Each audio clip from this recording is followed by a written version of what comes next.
Ողջույն հարգարժան տիկնայք եւ պարոնայք, շարունակում ենք ներկայացնել հանուն հանրապետության կուսակցության նախընտրական ծրագիրը։ Առաջին մեր հանձնառությունն է, որը մենք ստանձնել ենք, դա ապահովել ինքնիշխան ժողովրդավար, անվտանգ եւ արդիական Հայաստան։ Սա միայն կարգախոս չէ, մենք նաև պատկերացում ունենք, թե ինչ ալգորիթմով ենք շարժվելու եւ յուրաքանչյուր ուղղություն ինչպես ենք առաջ տանելու քայլ առ քայլ զարգացնելով հաջողությունը։ Եվ ուրեմն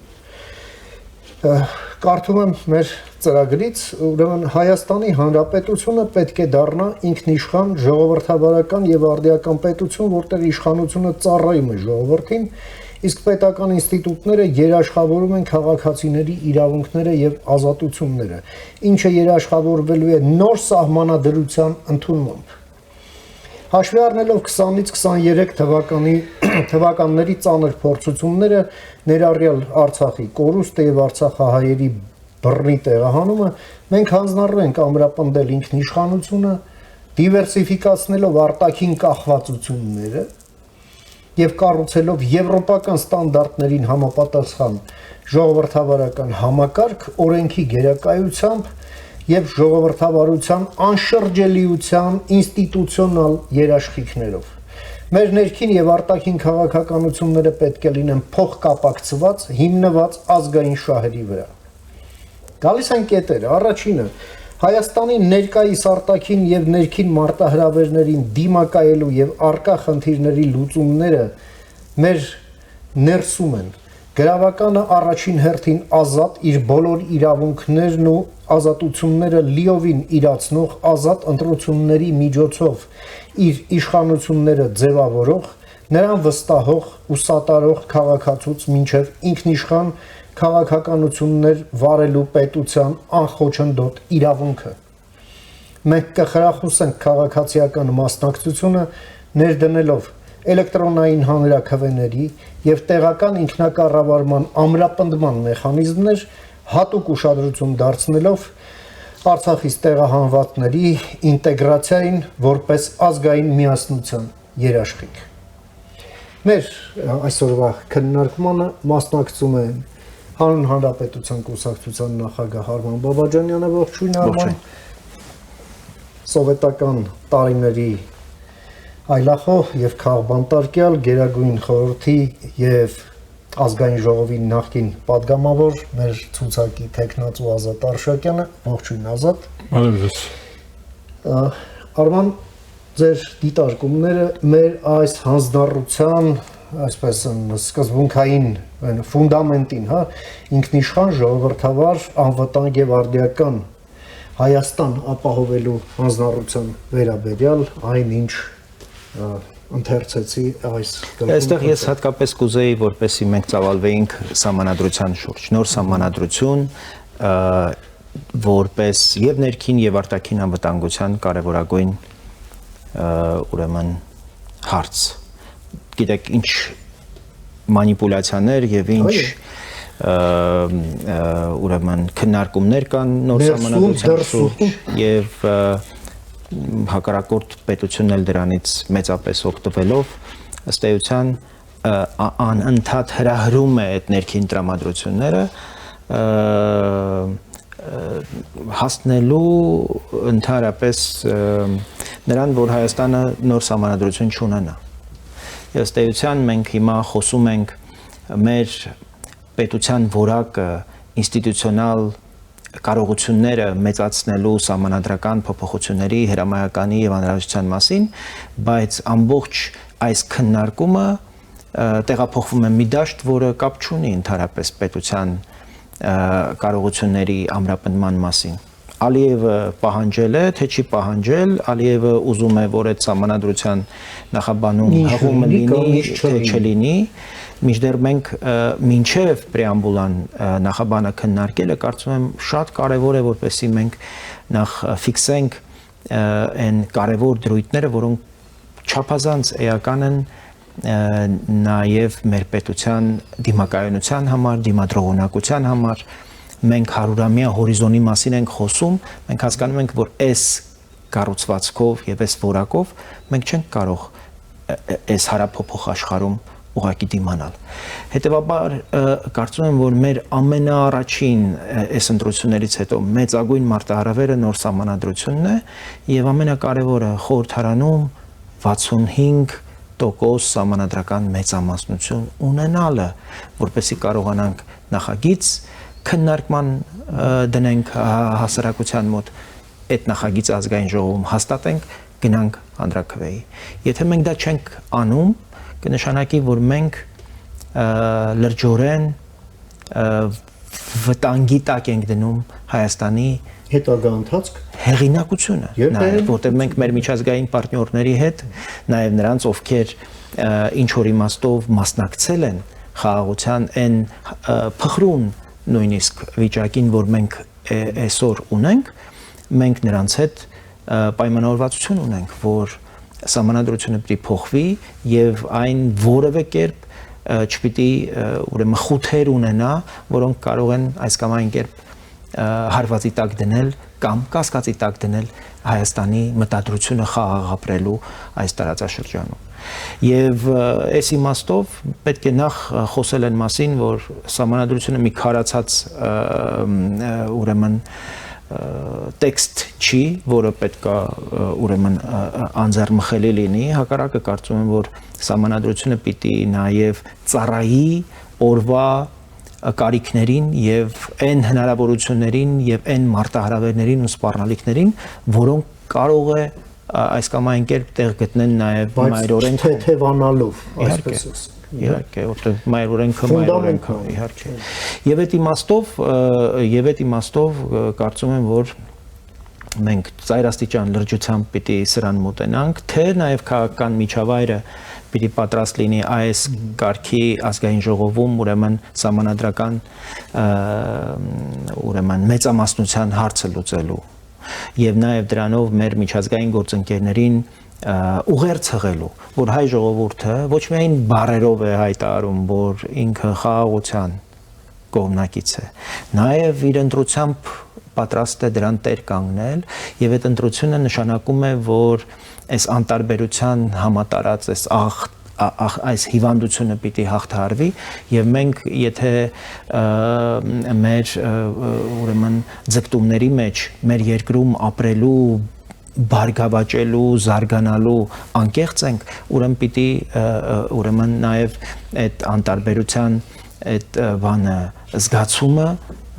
կոտրենք եւ գնանք ընտրության եւ կարողանանք ապահովել ուրեմն այդ սահմանադրական մեծամասնությունը, որը հնարավորություն կտա հանրաքվեն անցկացնել եւ թույլ չտալ, որ Հայաստանը հանկարծ միջազգային հանրության աչքում ոչ պայմանագրունակ պետության համբավ ձեռք բերի։ Սա կարող է մեզ համար ուղղակի անդառնալի հետևանքներ ունենալ։ Ազատ, երբ մենք խոսում ենք, որ կառուցում ենք եվրոպական ստանդարտներին համապատասխան ժողովրդավարական համակարգ, նաև օրենքի գերակայությամբ ու ժողովրդավարության անշրջելիության ինստիտուցիոնալ երաշխիքները։ Այս ամենը իհարկե խոսում է մեր ուղղակի վճռական մտադրությունների մասին, նաև մաքրելու այն աղբը, որը կա այսօր Հայաստանի ճանապարհին։ Խնդրեմ։ Սահմանադրության մասին մենք խոսելիս պետք է հպարտությամբ հիշենք, որ մենք հրաշալի ժառանգություն ենք ստացել որոգայթ փառած։ Այո, որոգայթ փառած մենք երկար ժամանակ պետության հիմնադրման ժամանակներից Քենեդի էինք անդադ հիշում, դու միասա ինչ է արել Ամերիկան քեզ համար, այլ դու ինչ ես անում Ամերիկայի համար։ Ես կարծում եմ, որ հիմա ժամանակն է, որ մենք դառնանք տերը մեր երկրի, մինչև հիմա մենք ծառայել ենք մեր երկրին, մեր բոլոր պատվավոր առիթներով ասում ենք, ծառայում ենք հայրենիքին, ծառայում ենք ժողովրդին, ծառայում ենք պետությանը։ Ես ուզում եմ, որ այնպեսի համանadrություն ունենանք, որ պետությունը ծառայի հայությանը եւ առանձին վերցրած Եվ դա լինի փոխադարձ։ փոխադարձ Հայությունն էլ պետությանը։ Այո, հայությունը պետությանը, բայց պետությունը պետք է լինի քաղաքացու ծառան։ Այո։ Մեր ապաստանը ու ապաստարանը այդ համանadrությունը դա պետք է լինի։ Երկրորդ մասը, որ շատ կարևոր եմ համարում ձեր ծրագրի մեջ, դա շատ ընդգծված է Մեր ծրագրի մեջ։ Հա, մեր պայմանավորվեցինք մեր ծրագիր, հա, իհարկե մեր։ Դե ես սկզբից ձեր վերցրեցի, ուղղում եմ։ Ես էլ ուզեցի որպեսի ֆիքսենք որ ծրագիրը մերն է։ Մեր ծրագրի մեջ կարևոր է բոլոր հարմար առիթներով Արման Բաբաջանյանը օգտագործում է, ասում ենք ուզում ենք լինել ընդդիմությունը։ Մենք չենք հավակնում այսօր մեծամասնությունը։ Ուզում ենք լինել մեծամասնություն, բայց իրատեսենք։ Գիտենք, որ մեծամասնությունը զբաղեցնողը արդեն զբաղեցրել է այդ տեղը, բայց իրավական պետություն, այս բոլորը իրավական պետության մասին է, իրավական պետության մեջ անհրաժեշտ է հակակշիռ եւ հավասարակշռություն։ Այդ իրավական պետության իշխանության թևերի բաժանումը ենթադրում է, որ անպայման պետք է հակակշիռ լինի։ Ինչ որ մեկը պետք է բռնի մեծամասնության ձեռք այդ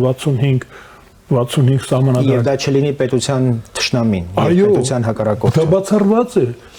Չգիտեմ, մենք ուղղակի մեր օրակարգի մեջ չկա, բայց մի նախադասությունով դա ասեմ, որ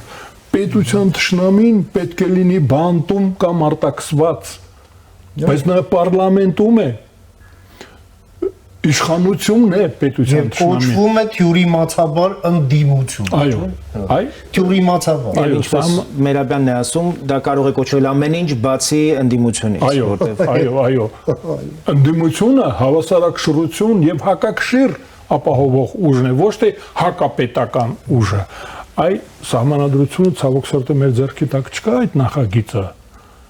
Մենք պետք է պայքարենք, որ հակակշիռը անպայման օրենքները ապահովեն իշխանության թևերի հակակշիռ լինելը եւ հավասարակշռություն ապահովելը եւ փաստաթուղթը ընդհանրապես լինի որոգայթ բոլոր տեսակի մարտահրավերներին, սպառնալիքներին, այո։ Ես այդպես կուզեի որ լինի։ Արման, մենք առանձին անդրադարձել ենք այստեղ, ընդ որում շատ կարևոր հենց այն առաջին կետում գրելով Արցախից տեղահանվածների ինտեգրացիան եւ այն դիտարկելով որպես ազգային միասնության երաշխիք։ Նախ եւ առաջ 21-րդ դարում Հայաստանում պետք է տուն չունեցող փախստական հայրենակից մենք ուղղակի չունենանք։ Զերծ մնալով այն պոպուլիզմից, հա, եւ ուղղակի անբարոյական այդ խոսույթից, թե մենք հեսա վերադարձի իրավունք կապահովենք։ Կներեք 15 թվականին այստեղ եկան վանեցիներ, 18-ին կարսեցիներ, Սարդարապատում նրանք պաշտպանեցին, արցախցիներից նաև եկավ։ Հիմա կյանքը այդպես է դասավորվել, բայց մենք պետք է ֆիքսվենք մեր միջազգայինորեն ճանաչված սահմանների վրա։ Սա է երաշխավորում մեր 100-ամյա պայմանավորվածությունները եւ ընթացքը։ Ինչ եղանակներով ենք մենք պատկերացնում այս խնդրի լուծումը, հաշվի առնելով, որ սա բավականին ֆինանսապես ծավալուն ծրագիր է լինելու, բայց պետք է լինի առաջնահերթություն, խնդրեմ։ Ես շատ պիտի ուզեի, որպեսզի այս հարցը դեռ 2023 թվականին, երբ տեղի էին ունենում այդ իրադարձությունները եւ միջազգային հանրությունը Երևանից սպասում էր շատ որոշակի հաշվարկներ, թե ինչ աշխատանքներ են պատկերացնում իրագործել երկրում։ Այդ հաշվարկները չներկայացվեցին, ես ամենաբարձր մակարդակով թե Միացյալ Նահանգներում օրինակ, թե Եվրամիությունում եւ թե մեր պաշտոնյաների հետ խոսում էի, մենք շատ անպատրաստ գտնվեցինք Արցախյան իրադարձությունների, մինչդեռ շատերը գոնե մոտավորապես պատկերացնում էին, որ կարող են տեղի ունենալ այդ իրադարձությունները եւ մենք կարող ենք 100,000 հայրենակցի այսպես մուտք ունենալ Հայաստան։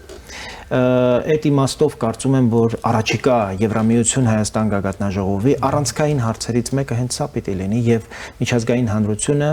դոնոր պիտի հանդիսանա այս խնդիրը մեկընդմիշտ լուծելու։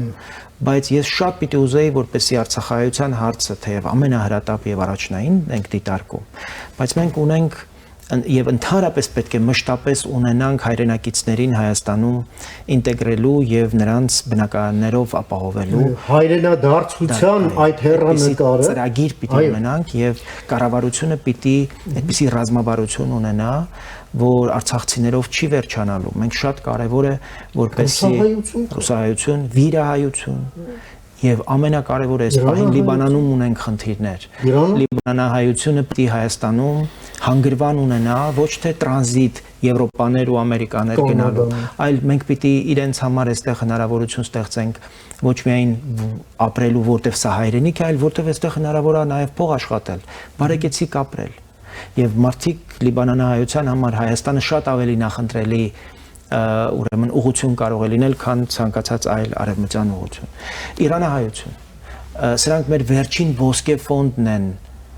Սփյուռքի։ Եվ մենք իրանահայությունը հատկապես արևելահայերեն պիտի կարողանանք այստեղ համակարգային լուծումներ գտնել, բայց դրանից առաջ կրկին մենք ռազմավարական որոշման կարիք ունենք, որ Հայաստանը համայն հայության եւ սա կարեւոր է նաեւ դուք չափազանց կարևոր արձանագրում արեցիք, որ համանadության մեջ պիտի այսպես կարմիր թելով գնա այդ միտքը, սա համայն հայության առանցքը պիտի լինի հայկական պետականությունը եւ յուրաքանչյուր հայ որտեղ էլ ինքը գտնվի իր միտքը խաղաղ ու հանգիստ պիտի լինի, որ կա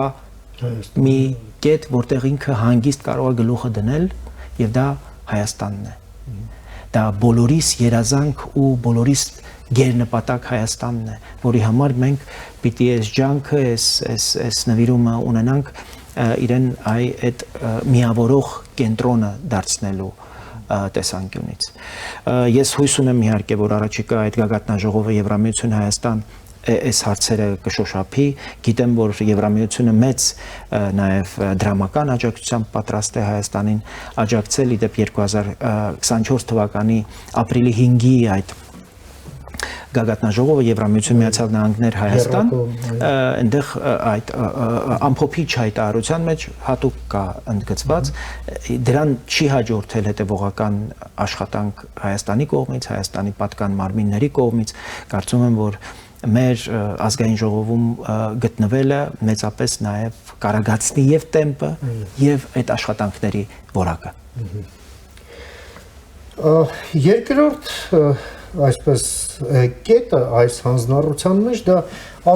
այն է հետեւյալն է։ Ազատության ու անկախության հայ ժողովրդի բազմադարյա գերագույն իղձով աշխարհագրական եւ քաղաքակրթական պատկանելությամբ պայմանավորված Հայաստանի տեղը համաեվրոպական ընտանիքն է, իսկ պետականության մոդելը հայկական ինքնությամբ այնպիսի հզոր եւ հաշվետու պետությունը, որտեղ մարդու կյանքը, աշխատանքը եւ ծերությունը արժանապատիվ ու բարեկեցիկ է։ Ընտրությունը, ազատությունները եւ իրավունքները հարգվում են, որտեղ ամեն ինչ արվում է հանուն մարդու եւ նրա ապահովության։ Մենք կշարունակենք Եվրամիության հետ ինտեգրացիան արագացնելով վիզայի ազատականացման եւ բուն անդամակցության գործընթացը, ինչպես նաեւ կմասնակցենք Եվրոպական քաղաքական համայնքի 26 թվականի Երևանյան գագաթնաժողովին ձեռք բերված պայմանավորվածությունների իրագործմանը։ Դրան իդեպ դուք արդեն վաղօրոք անդրադարձաք, Ազատ, ձեր դիտարկումները սրա հետ կապված։ Մենք պետք է վերադառնանք մեր տեղը աշխարհում ընդհանրապես։ Մենք հանգամանքների բերումով մեզ ուղղակի հեռացրել են մեր հարազատներից։ Մենք հպարտությամբ նորից մի անգամ էլ ասացի նախորդ բանի ժամանակ իմ խոսքում մենք գրավոր հիշատակարան ունենք, որտեղ որ մենք արձանագրել ենք մեր պետությունը, մեր արքաները արձանագրել են եվրոպական արժեքները որպես պետական ծրագիր ծնից 1700 տարի առաջ արձանագրված կա Աշտիշատի ուղերձը։ Այսինքն մենք եվրոպական արժեք, երբ որ ասում ենք մենք եվրոպացի ենք, մեր քիթը կամ աչքերի գույնը նկատի չունենք արժեքային համակարգը։ Մենք պետք է տեր կանգնենք մեր ժառանգությանը։ Այն ինչ որ մենք ասում ենք եվրոպական, դա մերն է։ Մենք հենց այդ արժեքներով ենք ապրում։ Ես բոլորովից վերջերս իմացա, որ նույնիսկ Ճապոնիայում ամուսնության թույլտվությունը 13 տարին է։ 1700-800 տարի առաջ մերոնք հաստատել են, որ մեր մոտ ամուսնության տարիքը առնվազն 16-ն է։ Պատկերացնում եք ինչ ենք ունեցել։ Ինչքան բան են իմացել մեր նախնիները, այդ դեռ Եվրոպան մտնում է այդտեղ։ Մի քանի օր առաջ Իտալիայի վարչապետը արտաքսեց մի օտարերկրացու երկրից, որ քաղաքացիություն չուներ, որտեղ դա պնդում էր, որ 9 տարեկանում էլ կարելի է աղջկան ամուսնացնել։ Ուրեմն արտաքսեցին իր անձնական միջնորդությամբ։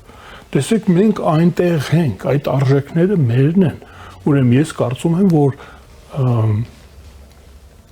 այստեղ ջանք թափել պետք չի, որպեսզի ադապտացվի մեր մշակույթը, մեր արժեքային համակարգը, մեր աշխարհանկարումը պետք չի ադապտացնել, որովհետև դա հենց եվրոպականն է։ Ուրեմն ընդհանրապես պետք է այդ ուղղությամբ արվեն ադմինիստրատիվ վարչարարական քայլեր, այսինքն քայլ արվի դեպի Եվրոպա։ Եվ այստեղ շատ կարևոր արձանագրում եք անում, պարոն Արշակյան։ Մենք խոսում ենք պետության բարեկեցության մասին, քաղաքացիների բարեկեցության մասին, թոշակի մասին, արժանապատիվ թոշակ տալու մասին, բայց այն ինչ մենք ունենք այսօր, ուղղակի նաև հնարավորությունների, մեր ունեցած հնարավորությունների մասին է, եւ այդ հնարավորությունները անգամներով ավելացնելու մի ճանապարհ կա։ Եվրոպական ուղղություն։ Մենք չենք կարող մնալ օրինակ ԵԱՏՄ-ում եւ տեսանելի ապագայում հույս ունենալ, որ մենք կկարողանանք եւս 10,000 դրամով, հա, ասենք ինչի վրա ենք ուրախացել, որ պետությունը ի վիճակի է եղել 10,000 դրամով թոշակ ավելացնել, բայց մենք հասկանում ենք, չէ, որ այդ թոշակով մարդիկ չեն կարող արժանավայել ապրել, որտեվ չեն իմանալու լույսի փողը տան, թե հացի փողը տան։ Եվ եթե մենք հիմնարար ուզում ենք այս հարցին մոտենալ, իսկ սա մեր պետության նաև որակի հարցն է, այդ թոշակը մենք ողորմություն չի որ տալիս ենք, մենք վերադարձնում ենք այդ մարդկանց կյանքի աշխատանքի արդյունքը եւ պիտի վերադարձնենք ավելիով եւ մեր պատկերացմամբ առաջիկայում մենք պիտի խնդիր դնենք օրինակ 40-50 հազար դրամով ավելացնելու եւ սրա համար չափազանց կարեւոր է որպեսզի մենք այս ռազմավարական որոշումը կայացնենք մենք պետության անդամակցության տեխնացուի հայտ պիտի ներկայացնենք եւ ստանդարտները մեր պետության զարգացման ռելսերը պիտի ուղենք գնողունակ 500 միլիոնանոց շուկայի 18 տրիլիոն հնա ունեցող շուկայի հետ,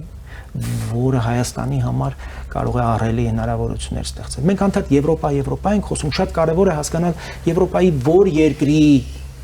հետ ենք օրինակ ուզում համատվել, այդտեղ էլ շատ բազմազան են եւ դա նաեւ եվրոպական միության կարևոր առավելությունն է։ Հունաստան, Ռումինիա, Բուլղարիա, թե Բալթյան երկրները մեր բախտակից։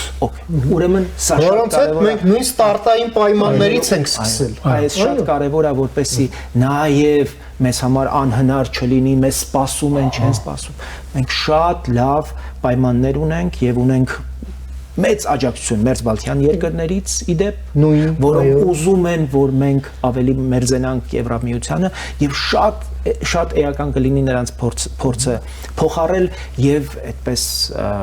ուրեմն շարժվել այդ ուղղությամբ։ Ուրեմն ամեն ինչ առնչվում է այս ռազմավարական որոշման հետ։ Ուզում ենք բարձր թոշակներ։ Շատ կարեւոր է, որ մենք տնտեսությունը, մեր տնտեսությունը անգամներով կարողանանք ավելացնել։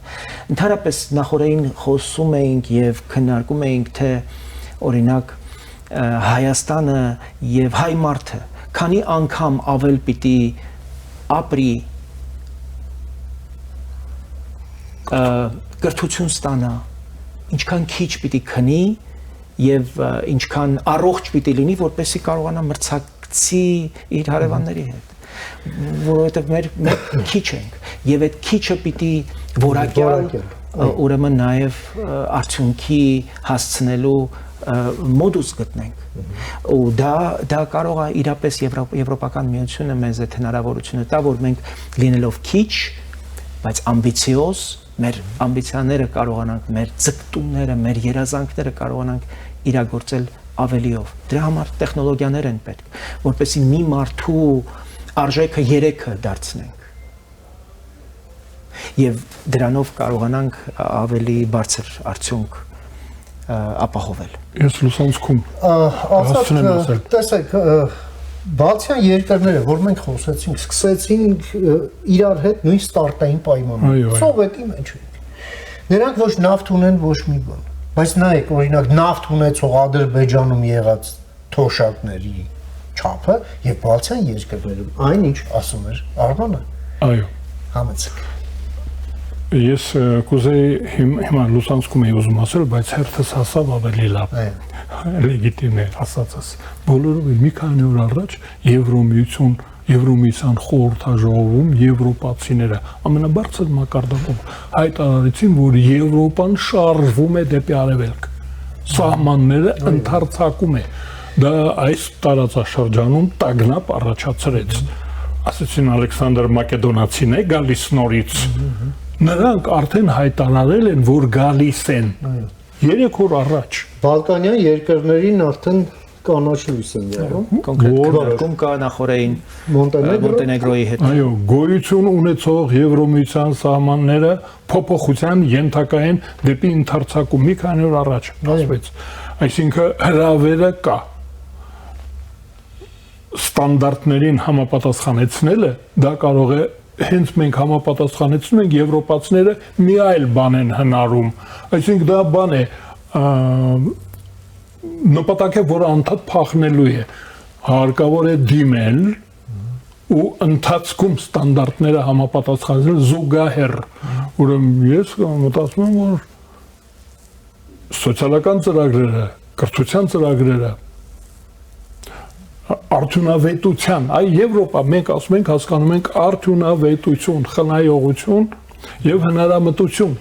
Այ մենք խնայող եւ հնարամիտ ժողովուրդ ենք։ Մեր գործընկերներից Թաթուլը Հակոբյան ասում է, մենք մեր տունը եվրո ռեմոնտ ենք, չէ՞։ Այո։ Ինչու, որպեսզի խնայող լինենք եւ հարմար լինի եւ արդյունավետ։ Այո։ Մենք ուրիշ ռեմոնտ չենք անում, չէ՞։ Աշխարհում բոլորը եվրո ռեմոնտ են անում։ Եվրոպայից դուրս էլ անում են։ Ճապոնիայում էլ են եվրո ռեմոնտ անում, Միացյալ Նահանգներում էլ մեծ հաշվով։ Հարկավոր է գնալ ու շատ երանդով հարկավոր է գնալ այնտեղ, որտեղ մեզ սպասում են, ուր որ մեզ հրավիրում են դեպի Եվրոպա։ Եվ որտեղ մեր տեղն է, մեր մշակույթով, մեր անցած պատմությամբ, Պարոն Աշակյանը շատ կարևոր դիտարկում արեց, այն ինչ մեր օրինակ Մելոնի որոշումը Իտալիայի վարչապետի մեր մտքին շատ հարազատ է։ Այո։ Այն ինչ օրինակ անհարազատ է նույնիսկ անմիջական մեր հարևանների մոտ տեղի ունեցող շատ իրադարձություններ։ Ինչի է այդպես։ Եվրոպայում ընդունվում են որոշումներ, որ օրինակ, չգիտեմ, այս պահին պետք է արգելել դեռահասների հասանելիությունը Facebook-ներին եւ այդ ալգորիթմներին, որոնք կախվածություններ են, հիվանդություններ են ստեղծում։ Մեծ հոգի հարազատ է։ Այո, այո։ Այսինքն մենք պիտի կարողանանք գտնել որտեղ ենք եւ ում հետ ենք այդ հանգստությունը եւ նրանց ընդունած որոշումները մեր ավելի հոգի հարազատ են, դա մեր ինքնության հետ է։ Այո։ Եվ դրանով ենք մենք նաեւ այսքան համոզված, որ մենք չենք գնում ոչ միտեղ, մենք դառնում ենք այն քաղաքակրթությանը, որին մենք պատկանել ենք։ Շնորհակալություն։ Շնորհակալություն։ Մենք շարունակենք մեր ծրագրի ներկայացումը, մենք կանգ առանք ինքնիշխան ժողովրդավար, անվտանգ եւ արդիական Հայաստան գլխին, այն դեռ կշարունակենք հաջորդիվ։ Ձեզ եւս շնորհակալություն հարգարժան տիկնայք եւ պարոնայք մեր ծրագիրը ուշադրությանն արժանացնելու համար։ Շնորհակալություն Արման, շնորհակալություն Ազատ, շնորհակալություն, խաղաղություն եւ ամենայն բարիք։